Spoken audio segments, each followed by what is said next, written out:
కారం రంగు రుచితో ఉంటుంది. ఆచి మిరపపొడి అదరగొట్టే కారం రంగు రుచి. అన్ని ఉగ్రదాడుల వెనుక ఉన్నది ఆ ఒక్కడే. అతడే మసూద్ అజర్, జైషే మహమ్మద్ ఉగ్రవాద సంస్థ చీఫ్. ఆపరేషన్ సింధూర్ లో మెయిన్ టార్గెట్ ఈ మసూదే. మరి ఆపరేషన్ సింధూర్ తరువాత ఏడుపు పెడబొబ్బలతో పాటు భారత్ పై విర్రవీగిన అతడు ఎక్కడున్నాడు? మసూద్ కి రక్షణ కల్పిస్తున్నదెవరు? అసలు మసూద్ ఉన్నాడా లేడా? భారత్ అటాక్ తో పాకిస్తాన్ గడ్డపై ఉగ్రమూకలు చావు కేకలు పెట్టాయి. పెహల్గాం ఉగ్రదాడికి మూల్యం చెల్లించుకున్నాడు జైషే మహమ్మద్ ఉగ్రవాద సంస్థ chief Masood Azhar. Bharat revenge attack లో మసూద్ అజర్ కుటుంబం హతమైంది. మసూద్ సోదరి మౌలానా కషఫ్ కుటుంబంతో కలిపి మొత్తం 14 మంది ప్రాణాలు కోల్పోయారు. దీంతో ఈ దాడిలో తాను చనిపోతే బాగుండని గొల్లున ఏడ్చిన మసూద్ అజర్ ఆ తర్వాత విర్రవీగాడు. చింత చచ్చినా పులుపు చావలేదన్నట్లు ప్రధాని మోదీపై విషం కక్కుతూ ఓ లేఖ విడుదల చేశాడు.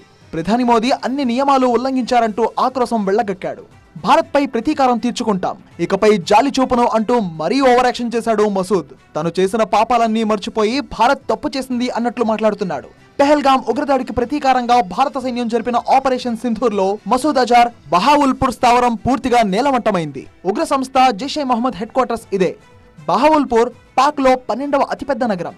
ఇక్కడున్న జమియా మసీద్ సుభానల్లా కాంప్లెక్స్ నుంచే జైషే మహమ్మద్ టెర్రర్ ప్లాన్స్ వేస్తోంది. దాదాపు 18 ఎకరాల్లో ఉంది ఆ సంస్థ టెర్రర్ క్యాంప్. దాన్ని సమాధి చేయడంతో మసూద్ అజర్ రగిలిపోతున్నాడు. మసూద్ అజర్ మొదట్లో హర్కత్ అల్ ముజాహిద్దీన్ అనే ఉగ్రవాద సంస్థతో మొదలుపెట్టి 2000 సంవత్సరంలో జైషే మహమ్మద్ అనే ఉగ్రవాద సంస్థను స్థాపించాడు. అజర్ని 1994లో భారత ప్రభుత్వం అరెస్ట్ చేసి జైల్లో పెట్టింది. అతన్ని విడిపించేందుకు ఉగ్రవాదులు 1999లో భారత విమానాన్ని హైజాక్ చేశారు. దీంతో అతనితో పాటు మరో 2 భారత ప్రభుత్వం విడుదల చేయాల్సి వచ్చింది. అయితే ఇప్పుడు అతన్ని మట్టుబెట్టేందుకు భారత ఆర్మీ దూకుడు మీద ఉంది. ఆపరేషన్ సింధూర్ తర్వాత మసూద్ అజర్ పరిస్థితి ఏంటి అన్నది ఎవరికీ తెలియట్లేదు. మసూద్ అజర్ ఇప్పుడు ఎక్కడున్నాడు?